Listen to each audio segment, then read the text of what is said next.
Salut à tous, salut à toutes. Pendant plus de 30 ans, j'ai interviewé les plus grands athlètes pour France Télévisions. Mais aujourd'hui, j'ai eu envie de retourner à l'origine, de retourner à la base, là où se construit le sport, là où se construisent les histoires des hommes et des femmes dites ordinaires, mais qui réalisent des choses extraordinaires et dont les témoignages sont particulièrement inspirants. Alors évidemment, leur cœur est quelquefois lourd, les valises qu'ils portent sont également très lourdes à porter, mais peu importe, ce qu'ils nous disent, ce qu'ils témoignent, eh bien nous donne envie d'aller plus loin, nous donne envie de leur ressembler peut-être, nous donne envie de repousser nos limites. Et c'est exactement l'objectif de ce podcast. Je vous souhaite une belle écoute.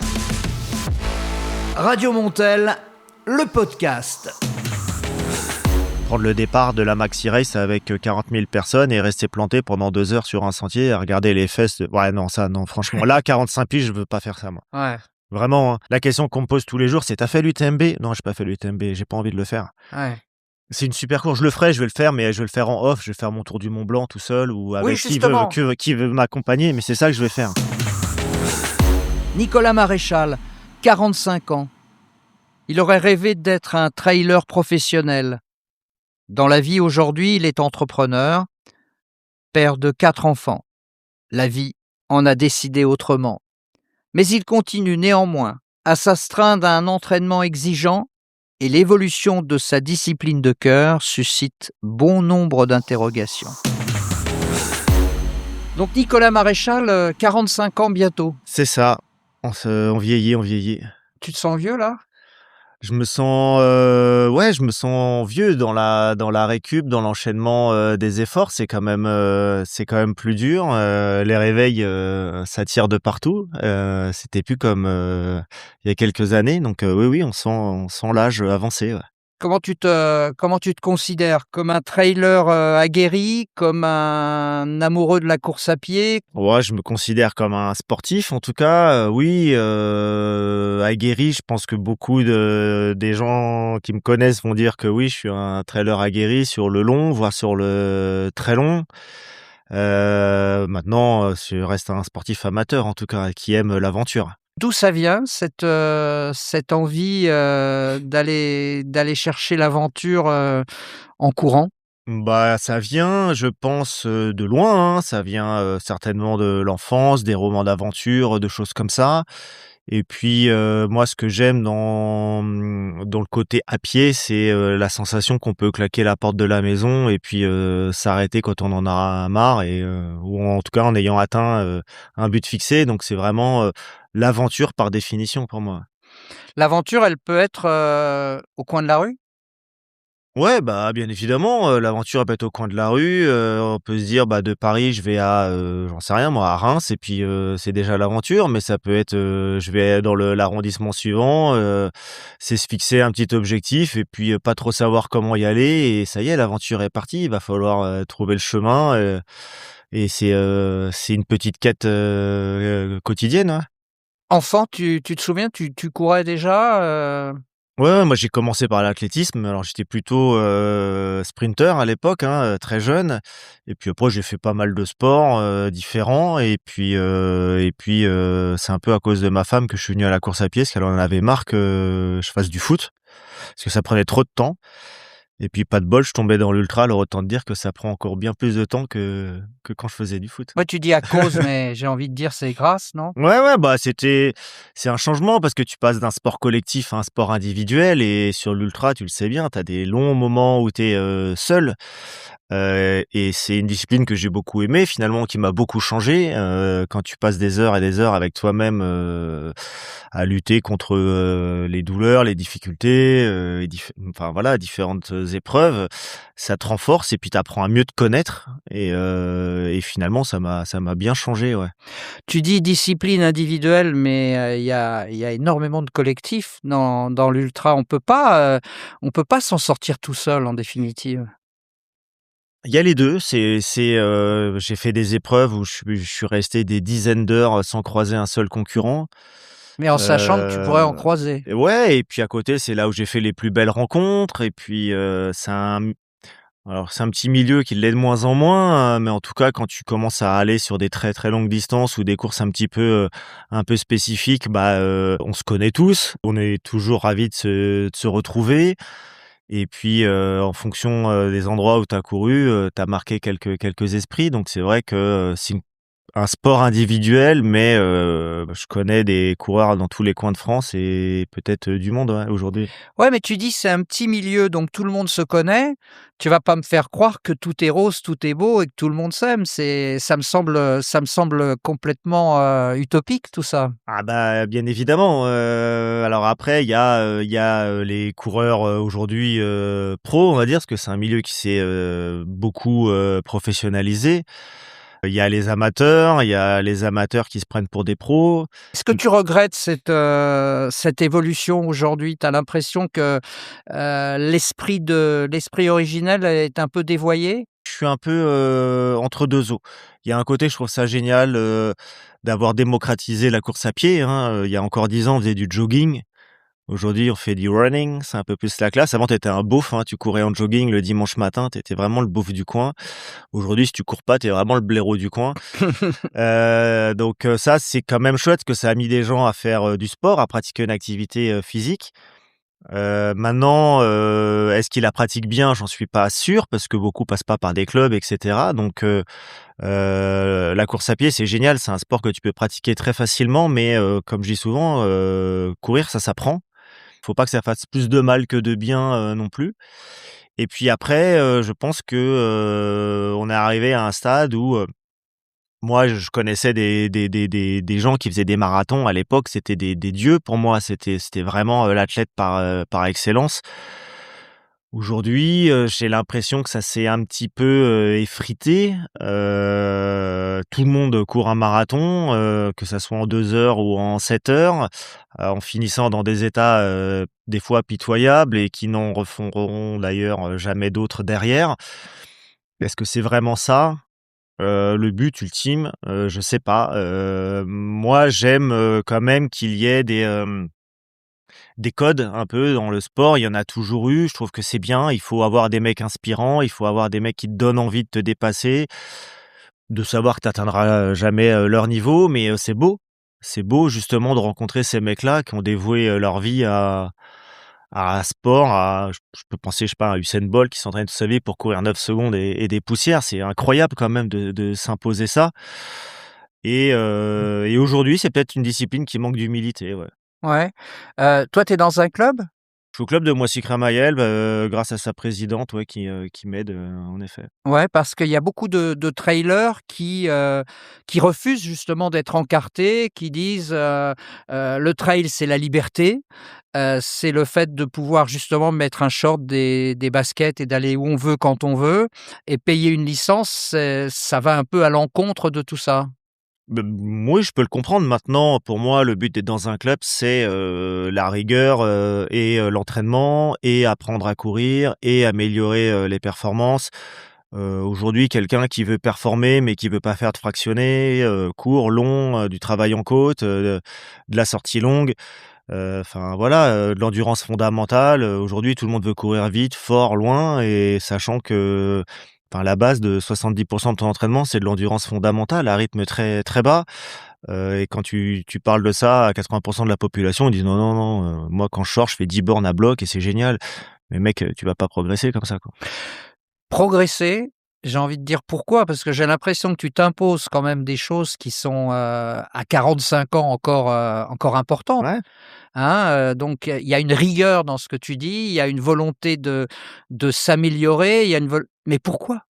En fait, quand tu fais du long, de l'ultra comme on dit aujourd'hui, Ultra, c'est quoi? C'est plus de 100 bornes, c'est ça? on dit, plus de 42, normalement la distance au-dessus du marathon, elle est considérée comme un ultra si tu regardes un peu la définition, globale. Personne n'est d'accord sur la qu'est-ce qu'un ultra? Est-ce qu'un 43 kilomètres tout plat, c'est un ultra? Bon voilà, tout le monde mettra la barre, où il veut.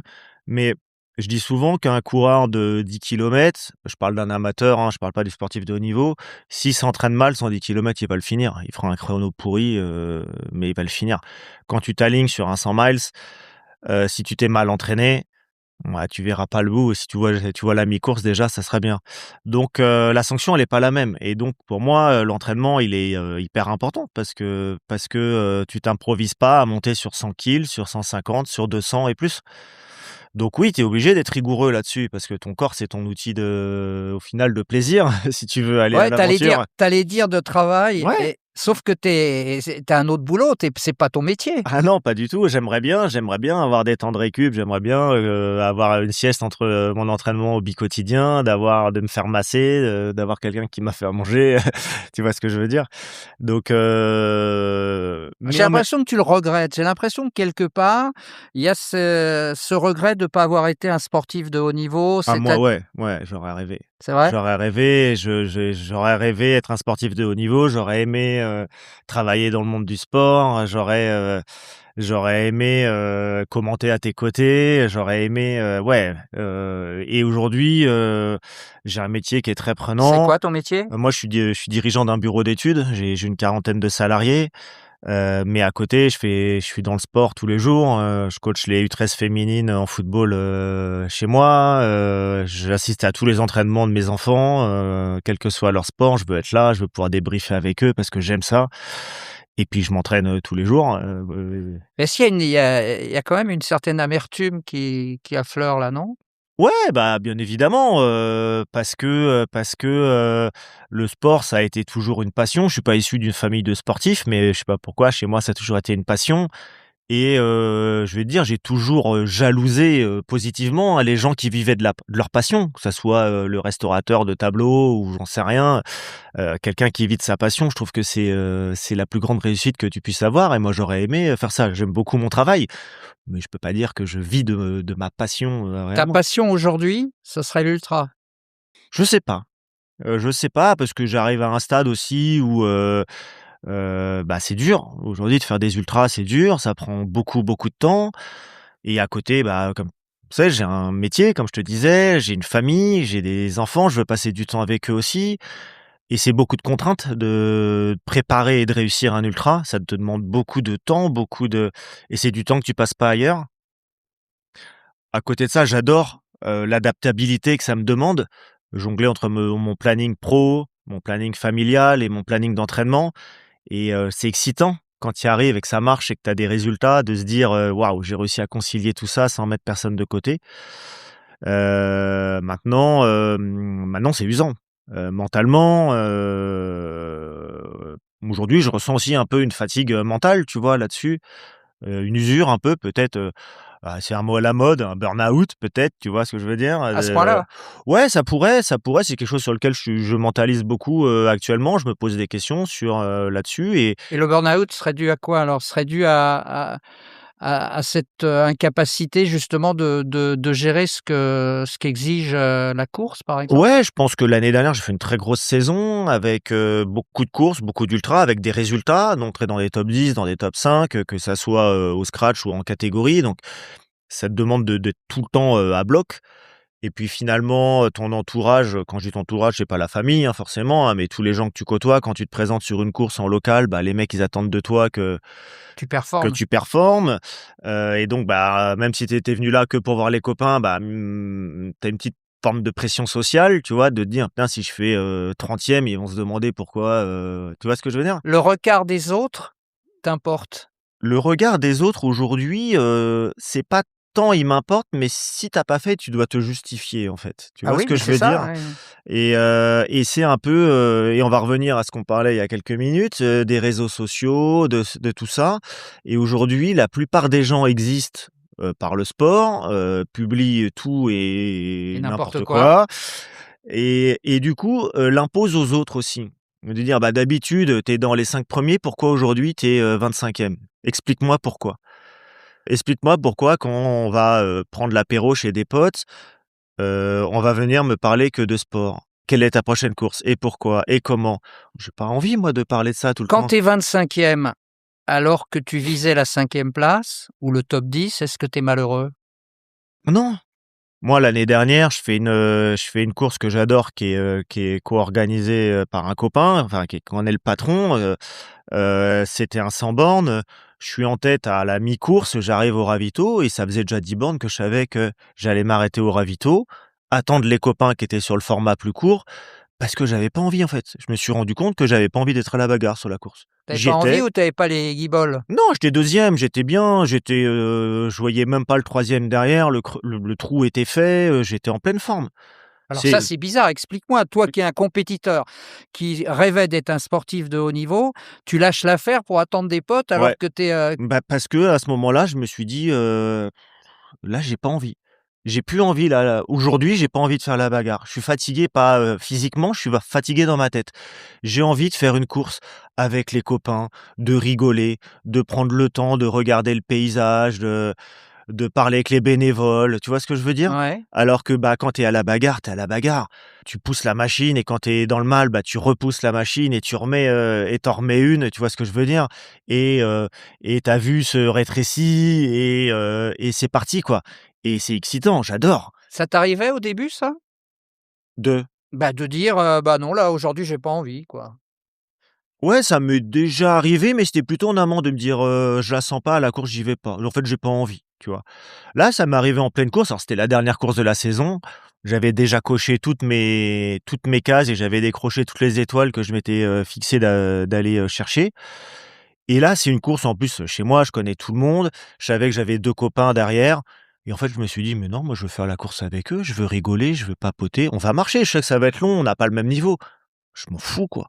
J'ai On envie te de l'a kiffer». reproché ça ou pas? Un peu. Certains m'ont reproché de me dire: «Tin, tu lâché, t'étais deuxième, comme si j'avais trahi, les gens. Mais en fait, je dois rien à personne moi, je fais la course que je veux. Moi, j'ai fait la meilleure course, du coup, je suis pas classé, je finis, pas classé sur cette course Pourquoi? parce que j'ai basculé sur le 65 à mi-course, mais j'étais aligné sur le 100, donc je finis, DNF. C'est pas grave, je m'en fous. Mais à la fin de la course, tout le monde est venu me voir. «Et pourquoi? Et qu'est-ce qui s'est passé? Ça va pas? Tu es blessé?» «Non, je suis pas blessé. Je suis trop content d'avoir fait la course avec mes 2 potes et partager ce moment-là avec eux, c'était génial. Je les ai aidés. Ils ont pu finir leur course, battre leur record sur cette course-là. Ils ont amélioré leur temps. Grâce à moi, pas grâce à moi, Tu peut-être, as je fait les ai». lièvre un peu. Ouais, bien évidemment, c'est une course que je connais par cœur, et puis voilà. Et en fait, moi, j'ai pris un pied, pas possible. Et aujourd'hui, peut-être que, ou demain, c'est peut-être plus là-dessus aussi que j'ai envie d'aller. Peut-être que j'ai usé un peu mon cerveau à aller à la bagarre, que j'ai besoin de faire un break et d'aller, là, je viens d'accompagner mon gendre, sur son premier marathon. Quel pied, quoi! Quel pied, 4h20. Et alors, pour son premier marathon à 19 piges, c'est génial, quoi. Est-ce que tu es pas en train justement, en vieillissant, d'abandonner ce qui s'accroche aux sprinteurs, c'est-à-dire ce côté un peu nombriliste de vouloir performer à chaque fois et d'arriver enfin maintenant à ces valeurs du trail qu'on défend, c'est-à-dire, la bienveillance, la solidarité, la main tendue, le partage? Mouais, ouais, mais en fait, j'ai eu, toute cette phase-là. Ensuite, je vais peut-être, tu vois, j'allais le dire inconsciemment, malheureusement, j'ai eu des résultats. Et donc, bah, après tu rentres un peu là-dedans et tu un peu aspiré là-dessus, donc t'en veux toujours plus et cetera. Parce que c'est chouette quand même de monter sur un podium, Ouais, bah, égoïstement, et même le regard des enfants, et cetera, c'est quand même, ça a quand même de la gueule, tu vois? Enfin, d'avoir une c'est médaille, une coupe, ouais, mais enfin, j'ai eu de la chance d'en avoir, j'ai fait des beaux non mais résultats. tu as 45 ans, tu es un grand garçon quand même, tu t'accroches encore à ça?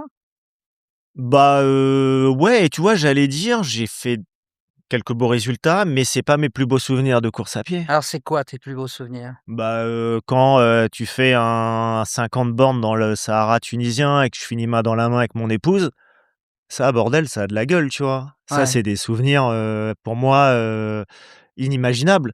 Un run and back avec ma gamine de 11 ans, et qu'on finit, 3e, au classement mixte chez les adultes, devant, devant des adultes. Waouh, ça a de la gueule aussi, tu vois? Et ça, c'est des larmes à l'arrivée. Bah, moi, aujourd'hui, le sport, c'est ça aussi, tu vois? Et finalement, on cumule, tu vois? Malgré tout, tu cumules un peu les 2. C'est un podium, oui, mais là, accompagner les copains, dans leur premier ultra, Bah, je préfère le faire avec eux, tu vois? Parce que quel pied de les voir eux, réussir aussi. Ton épouse, à la base, c'est quelqu'un qui court aussi? Non, non, non, pas du tout, elle a un mental incroyable, mais c'est pas une athlète, taillée pour, la course à pied, mais voilà, elle a pris le départ du marathon des sables dans des conditions, compliquées, voilà, tu vois? C'est une aventure, que j'ai fait avec elle, Tu l'as forcée un peu pour qu'elle vienne quand même, non? pas du tout, tu sais? Même pas enfin, ouais. Bah oui, quand même. Son premier, en fait, le premier ultra qu'elle fait, c'est un 50 bornes donc qui s'appelle l'Ultra Mirage, en Tunisie et c'était son cadeau d'anniversaire Tu parles. C'était et un vrai cadeau que tu lui fais ou c'est une contrainte que tu lui imposes? elle m'a insulté. Elle m'a insulté, elle m'a dit: «J'irai pas, je m'en fous, je le ferai pas» et elle est venue et elle l'a fait 3 ans d'affilée cette Ouais, course. Elle est ouais. triple finisher de cette épreuve-là et c'est un des plus beaux souvenirs de notre vie, en fait, hein, d'avoir partagé ça 3 fois et elle l'a enchaîné avec un marathon des sables pour te dire, tu vois? Qu'elle a pas terminé malheureusement pour plein de raisons personnelles. Mais elle m'a toujours dit: «Merci de m'avoir, permis de vivre ces aventures-là». Mmh. Comment ça se passe quand on court avec, quelqu'un d'aussi proche? On s'oublie un peu soi-même? Bah, carrément. Mais en fait, les émotions sont multipliées par 1000 parce que tu as les tiennes et les siennes, en fait et tu as une fierté, en fait, de voir, surtout une personne qui est pas, spécialement taillée pour, tu vois, relever un défi, comme ça. Heu, ouais, enfin moi j'ai en fait, j'étais tellement fier d'elle. Je trouve ça génial et ça, ces émotions-là, elles sont bien bien plus grandes que tes propres émotions, à toi, tu vois? C'est Idem avec ta fille de 11 ans. ouais. Tu as pas eu l'impression quand même, quelque part de la contraindre aussi à quelque chose? Parce qu'est-ce qu'à 11 ans on est, on le consentement est libre, je veux dire? Bah, écoute, tu sais, cette histoire, elle est toute bête, hein. C'est un run and bike sur lequel, je devais participer avec mon épouse et on peut pas. On peut pas, elle doit s'occuper, d'une de nos filles qui est malade de mémoire et donc ce sont des jumelles et je dis à l'autre jumelle qui est la plus sportive des 2, je lui dis: «Ça te dit de remplacer maman?» Elle me dit: «Ouais, vas-y, ça va être sympa». Elle me dit: «Tu sais, je connais tes capacités, si tu assures, on peut faire un podium en catégorie». Ouais, tu lui mets déjà la barre déjà. Je lui dis: «Si ça te dit, on y va et on va à la bagarre, on donne tout et on voit le résultat. Mmh. Si on fait, si on fait pas, on fait pas, c'est pas grave, mais si on joue le jeu, on peut vivre un truc incroyable quand même». Elle me dit: «Vas-y banco» et là, tu vois des gens qui se révèlent, en fait. Run and back, la gamine, à un moment, elle est sur le vélo et c'est elle qui pousse, qui dit: «Papa, vas-y, relance, ça revient derrière, on va l'avoir, on est toujours troisième, tu vois? Mmh. Et là, tu te dis, c'est pas moi qui l'ai poussé, c'est elle qui m'a poussé, en fait. À 100 mètres de la ligne, on sait qu'on est troisième e mixte. Moi, j'ai les larmes aux yeux, elle franchit la ligne, elle a dépassé ses limites, elle s'effondre d'efforts. C'est des efforts courts, hein, c'est 8 bornes. Waouh! Quel pied, quoi! Et quand tu as vécu, toi, ces moments-là, tu sais ce que ça procure de passer la ligne d'arrivée dans ces conditions-là et cette émotion n'existe que parce que tu as été au bout du bout, que Mmh. tu as tout donné, plus l'émotion de la relation, père-fille, tu vois ce que je veux dire? Ce cocktail, il peut pas exister dans la vie de tous les jours, quand tu te lèves le matin, ou Ouais, quoi que ce c'est soit. peut-être ça que tu vas chercher d'ailleurs. Ouais et en fait, je l'ai vécu en double. Je l'ai vécu pour moi et je l'ai vécu pour elle parce que je savais ce qu'elle ressentait et je me suis dit: «Waouh, elle aura au moins senti ça une fois dans sa vie». Peut-être qu'elle le ressentira jamais à nouveau, mais c'est une Ou peut-être sensation qui qu'elle est le incroyable. ressentira avec quelqu'un d'autre et là tu seras un peu jaloux. Ouais, c'est possible et encore, je sais pas parce que, parce que je me dis que je lui aurais peut-être aussi, transmis les bonnes valeurs.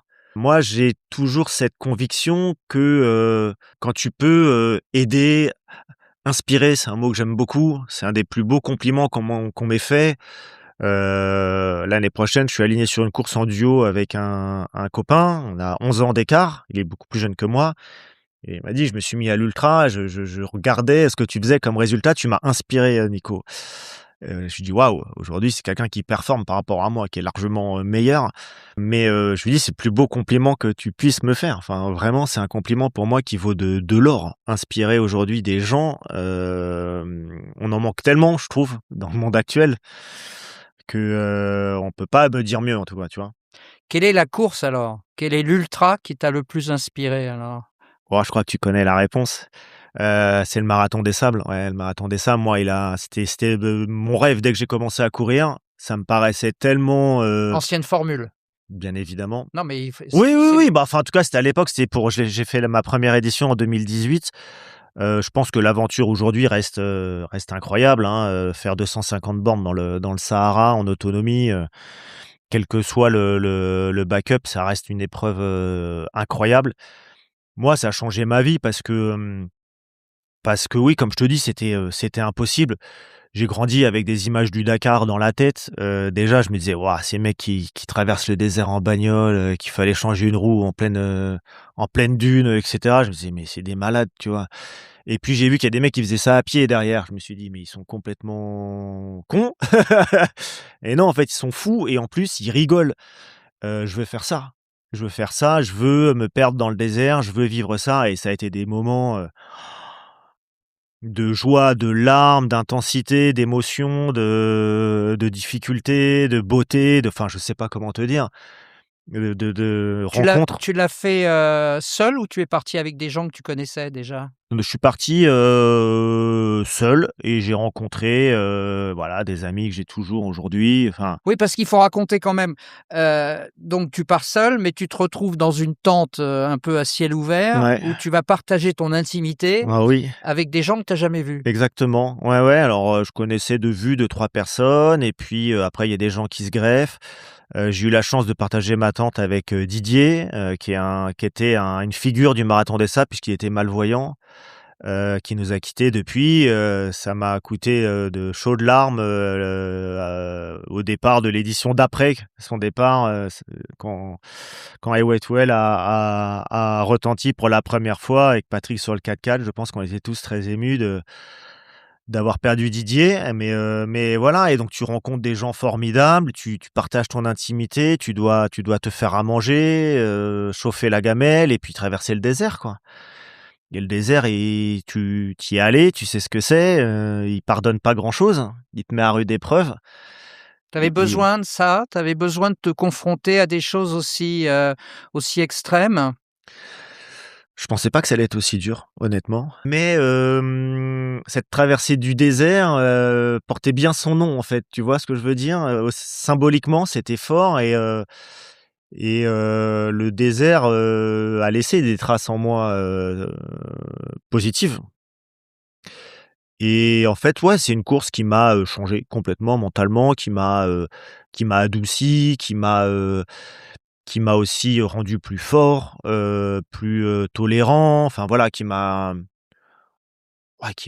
mis une bonne claque dans la tête et qui m'a bien changé, ouais. À part Didier, est-ce que tu te souviens d'autres personnes qui partageaient cette chambre? Enfin cette chambre, cette non, c'est marrant que je Cette dise ça, paillasse. cette paillasse où ça ronfle, où ça transpire la sueur, et Ouais, cetera? ouais, j'ai eu la chance de partager la tente avec Damien Douvry qui était un super coureur et qui l'est toujours, hein, mais qui a vieilli aussi depuis, qui jouait le top 10, devant donc c'était ça et puis, des copines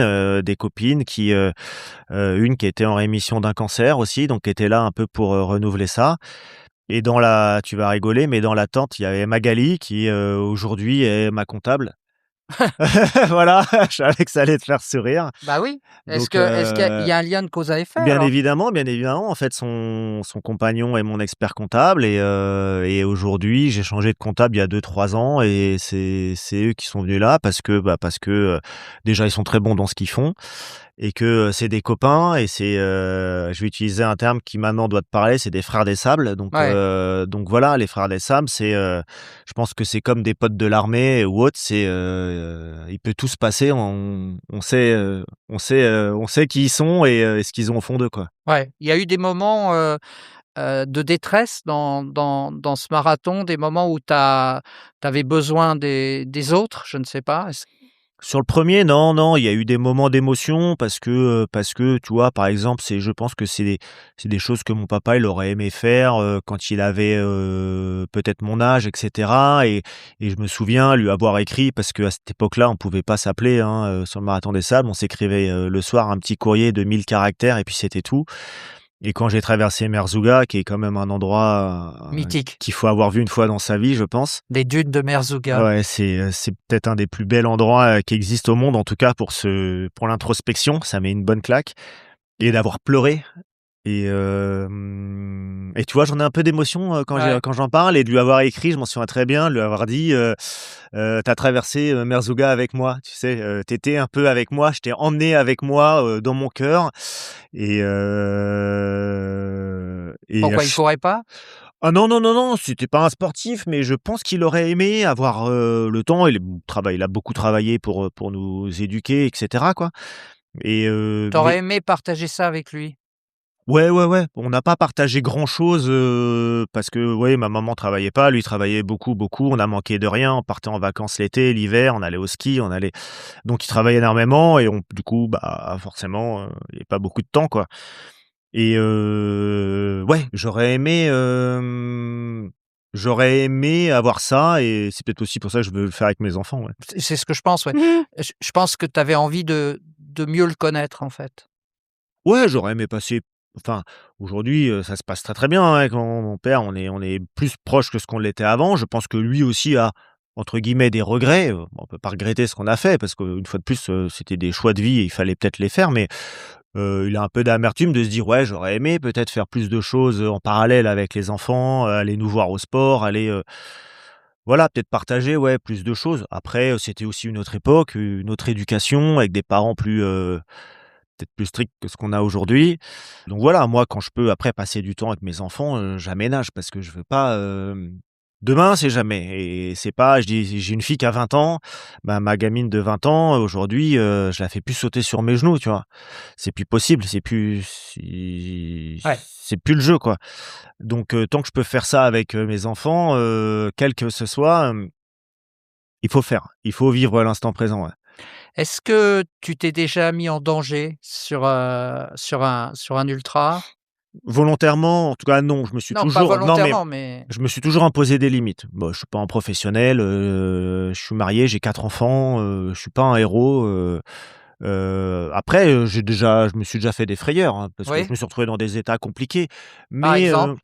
avec Canal Aventure, l'Ultra Norway, donc cap nord de la Norvège, l'été, dernier, déjà. C'est, 33 heures, d'épreuve pour moi, je finis troisième. On n'est que 4 à franchir la ligne. Le deuxième est 2 heures devant, le quatrième est 9 heures derrière. Je passe 30 heures, je vois pas un concurrent. Ouais. Pas de balisage, pas de ravito. Pendant, 130 bornes et 7 000 de dénivelé au milieu des fjords. Tu traverses les rivières et cetera. Bah, je suis passé à travers d'un trou de neige, fissure de la malléole, j'ai dû découper la chaussure pour finir. À un moment, a priori, je suis pas au bon endroit sur la trace. Le gars essaye de m'appeler, je réponds pas parce que je suis hyper concentré. Je sens que je suis dans un endroit, qui est très, très, très technique. J'ai déjà peut-être 20 heures d'épreuve et en fait, les messages, c'est: «Nico, traverse pas la rivière, Ouais. c'est pas le bon endroit, traverse pas la rivière, c'est trop dangereux» et en fait, je les vois pas les messages et ils me disent de: «Tant pis, prends la route qui est plus bas, redescends» et en fait, je traverse la rivière et je suis à moitié emporté par le courant parce que et je peste, hein, auprès de leur gars. Je me dis: «Putain, ils nous font passer là, c'est beaucoup trop dangereux» et je me blesse et j'ai peur et cetera. Là, j'ai eu peur. Là, j'ai eu peur parce que je suis au milieu de nulle part. Je sais que j'ai une balise GSM, j'ai une balise GPS, mais je me dis: «Si je dévisse là, là, c'est pas bon, ouais». Avec le recul, tu trouves pas que tout ça, c'est un peu débile?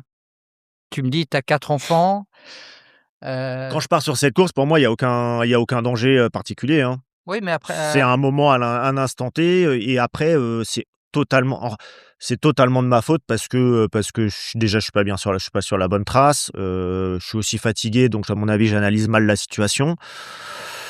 Je regarde pas mon téléphone, et cetera.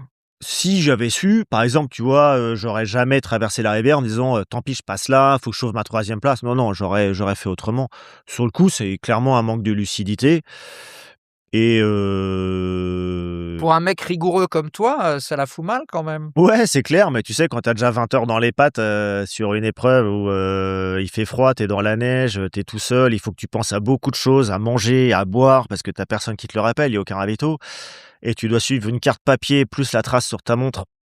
Sachant qu'en Norvège, il y a pas de sentier, hein. Quand tu avances, il y a pas de sentier comme chez nous, hein. Si tu avances, Tu rien qui t'aide à te dire: «La direction, elle est par là». Si tu dévies d'1 mètre, tu te retrouves à perpète. Tu rentres dans une forêt, il y a pas de chemin, tu pousses les branches, hein. Moi, j'ai jamais vu ça, quoi. C'est, la plus courte que Canal Aventure propose, c'est la plus dure, épreuve qu'ils ont, quoi. Tu rencontré Anthony Ginter, c'est eux qui font aussi le 520 en Australie. Le boss, monsieur Lollier, il te dit que Norvège, c'est plus dur que l'Australie, quoi. Ouais. Parce que c'est vraiment des conditions, le sol, c'est vraiment une Et ça cata, quoi. ça, tu l'as fait récemment? L'été dernier, ouais. Ouais, alors c'est quand même extraordinaire parce que tu arrives à 45 piges et tu vas chercher des choses pour te mettre encore, pour repousser encore ses limites, quoi, hein. Je veux Mmh. dire, tu vas aller jusqu'où? Est-ce que tu imagines encore, faire des trucs dingues comme ça ou est-ce que tu vas lever le pied? Bah, en fait, je suis partagé parce qu'aujourd'hui, c'est vraiment ce style d'aventure Que qui tu me recherches? qui me plaît le plus. Pas de balisage, pas de ravito, l'aventure pour moi, alors peut-être parce que c'est encore à la marge aujourd'hui, heureusement que ça a pas été, heureusement, tu vois? Ouais, ouais. Et que ça a pas été encore trop pris par tout le monde, en fait. Prendre ce départ-là avec 20 coureurs, ou 30 coureurs, je sais plus combien on était, enfin vraiment un petit truc, quoi. Au bout d'1 heure, on est tout seul. Ouais, mais en fait, ça, c'est pour moi, c'est la vraie aventure et j'ai plus envie de ça que prendre le départ de la maxi race avec, 40 000 personnes et rester planté pendant 2 heures sur un sentier à regarder les fesses ouais, non, ça, non, franchement, là, 45 piges, je veux pas faire ça, moi. Ouais, Vraiment, hein. La question qu'on me pose tous les jours, c'est: «Tu as fait l'UTMB?» Non, j'ai pas fait l'UTMB, j'ai pas envie de le faire. ouais.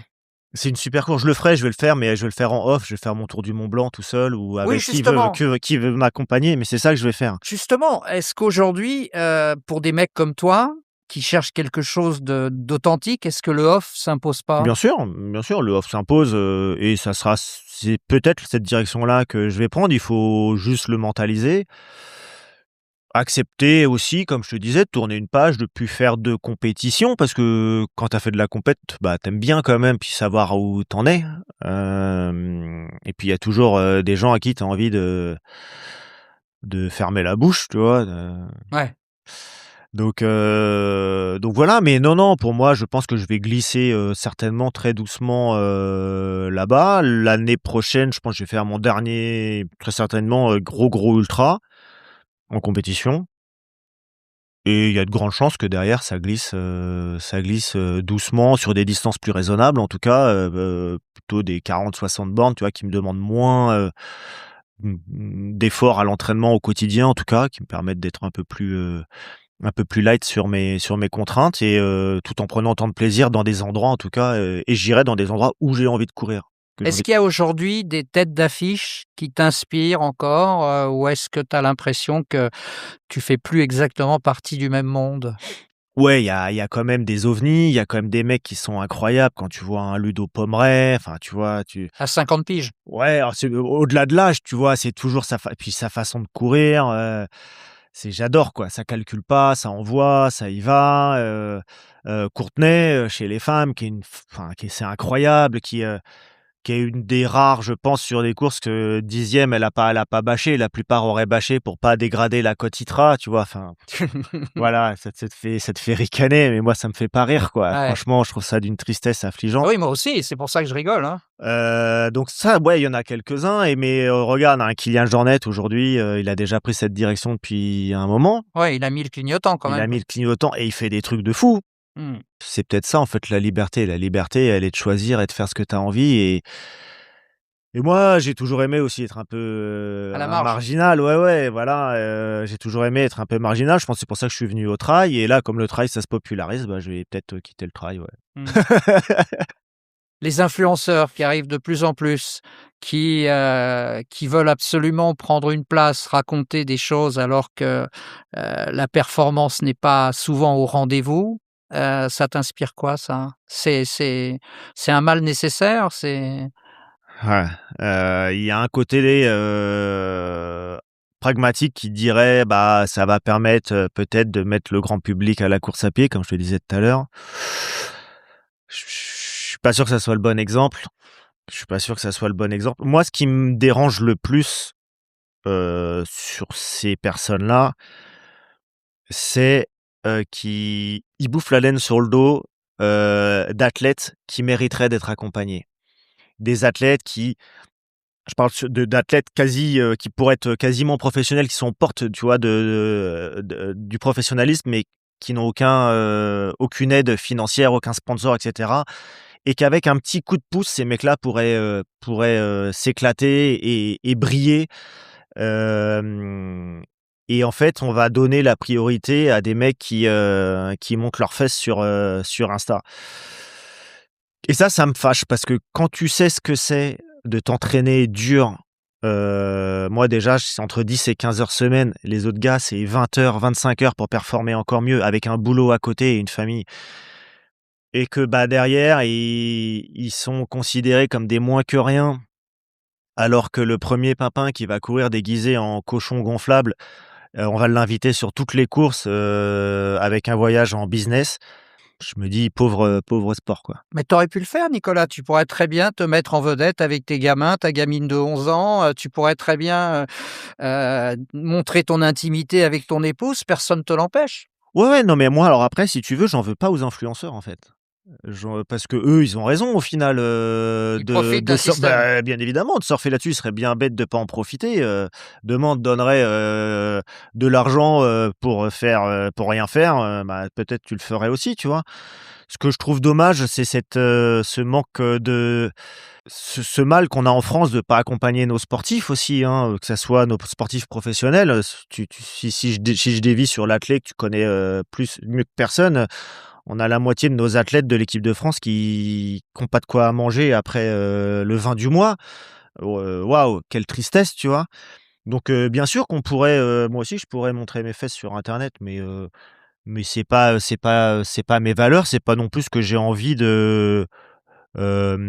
d'apprendre, à mes enfants et aux autres. C'est pas les valeurs que je porte. Pour moi, tu veux, faire ça, enfin quelle que soit l'ambition que tu as, OK, vas-y, mais mets le paquet pour y arriver, quoi.